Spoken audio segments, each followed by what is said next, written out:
就是八折了。8折。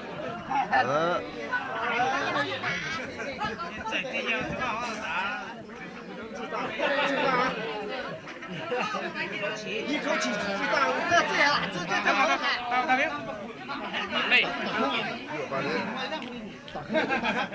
这样走，马上这样，马上打开，打开了卡位。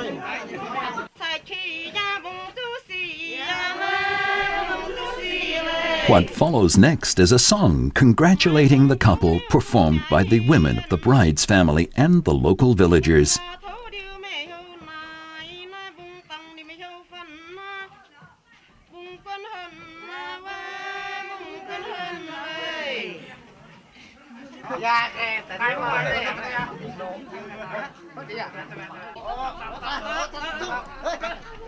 Finally, the groom's family must face a test of their own drinking prowess.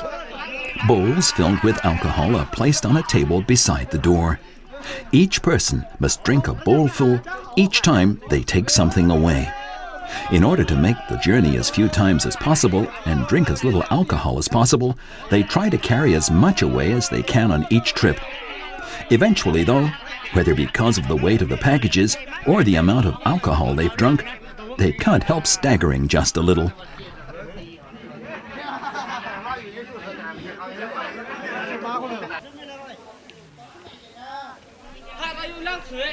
According to Shui custom, a dowry should include both daily necessities and some rice, which symbolizes the wish for a prosperous family and a good harvest.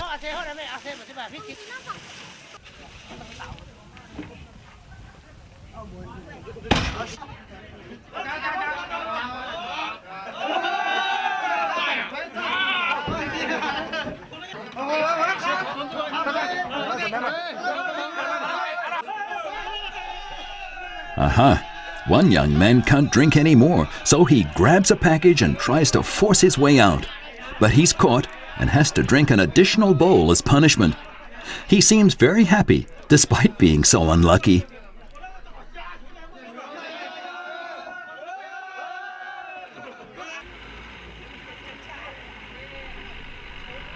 Eventually, they've finished all the alcohol and moved all the dowry.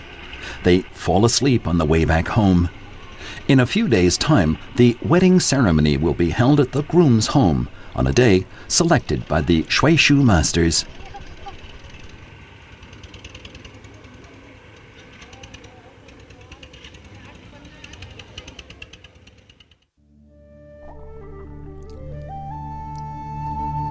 Shui, a unique record of Shui culture, was originally written on handmade paper.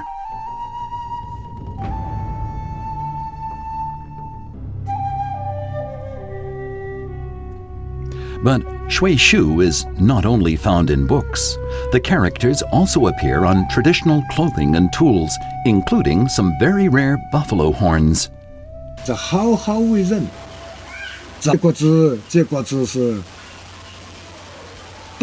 好好的勇敢保护初心，不要做坏事，去抢人家的东西。这个牛角是怎么用的呢？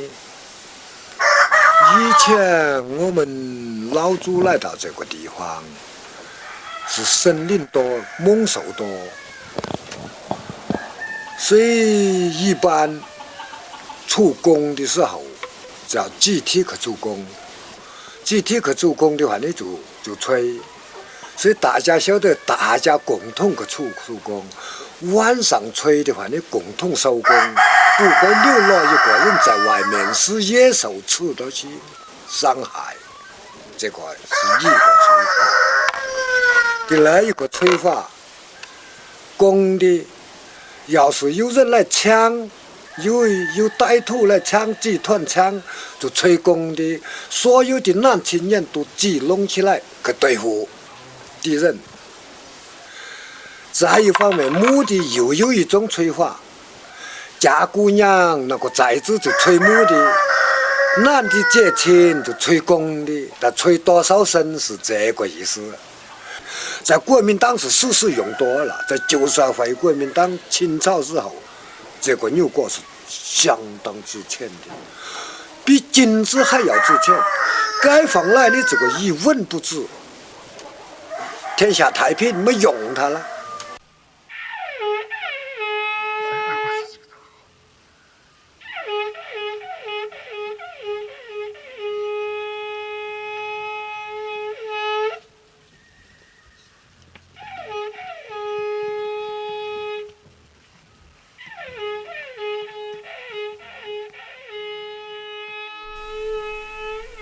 Even so, some villages continue to use the horns.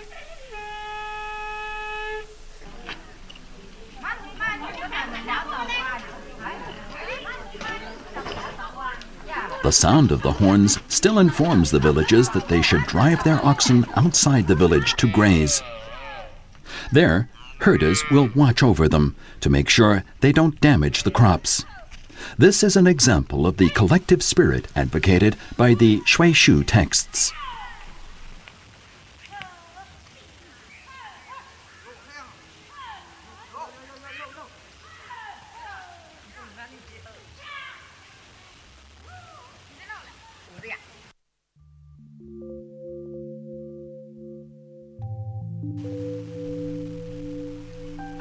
The Shui texts expressly forbid excessive tree felling. This is an ancient tradition and guarantees that the surrounding woods are well preserved. Every Shui village has several gigantic ancient trees which are regarded as divine. These trees are believed to prevent disasters, make the land fertile, and guarantee a good harvest.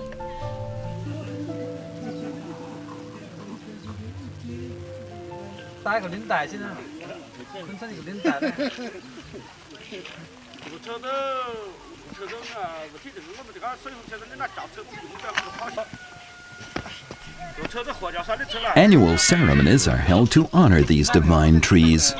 Shui masters officiate and they praise nature and the trees themselves. They also confide in the trees their hopes for a good harvest and a healthy and happy life.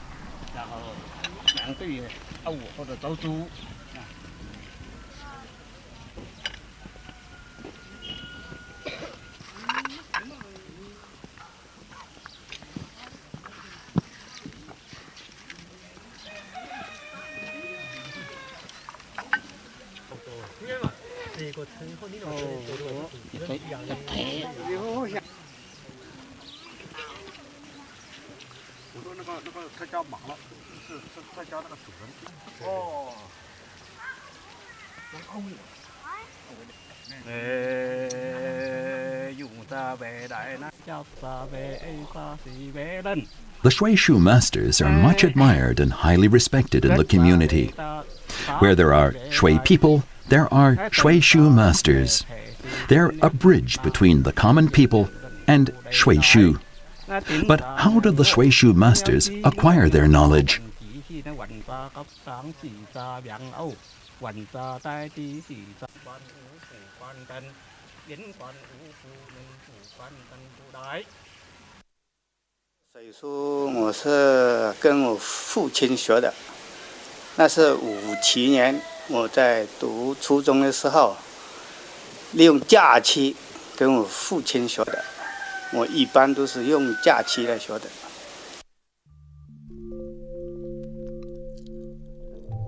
Learning Shui calls for a certain level of education as a foundation.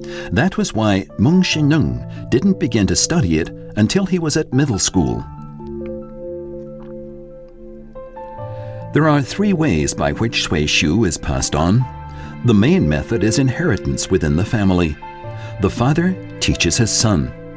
If there is no son, he chooses a boy from among his direct relatives. Another way is for a master to choose an inheritor within a certain family. The final alternative is volunteer learners. The Shui masters examine a candidate's personality and then decide whether to teach him or not.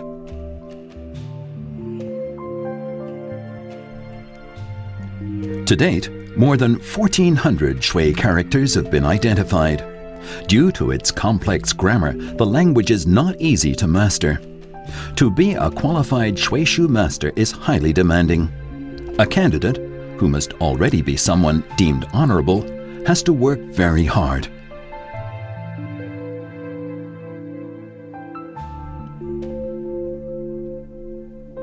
As the study of Shui advances, so its influence is growing. Many people come to Guizhou to conduct research. This makes Mr. Yao glad, although he does sense impending doom. 那个外国的，比如说有那个法国的，还有那个美国的，还有日本的，他们这些学者每一年他都组织一些学生，还有一些博士生，他都到我们立波来，就是专门强调我们这一块水族的文字，还有一个是呢，就是我们那个水语，学水画。还要学那个强调搞那个水，一到民间里面，同那个水叔先生，看这个水族的文字啊，他们都搞这些研究。我们认为当时我们就下决心了，因为是人家外国啊，他们能那个不远万里啊，他能跑到我们中国，甚至到我们立波来，把这个水族的那个古文字，他能够把它当成一件事来研究。那我们是立波人，我们是当地人，也是水族的人。我们更应该把这个工作应该把它征集进管。若是我们没有把它征集进管呢，我就担心，到一定的时候啊，它这个就要流传到国外去了。Mr. Yao's worries are not unfounded. He is already aware of some Shui texts going abroad.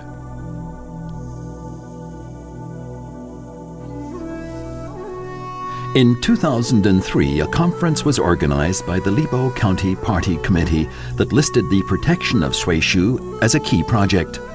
A special team was set up, charged with the task. To date, they have collected more than 8,000 texts, which are now housed in the Libo archive. These represent over half of all the Shui texts in China. They've also brought in experienced experts to catalog the books and have published a Chinese Shui dictionary, along with several other books such as Chinese versus Shui and an introduction to Shui.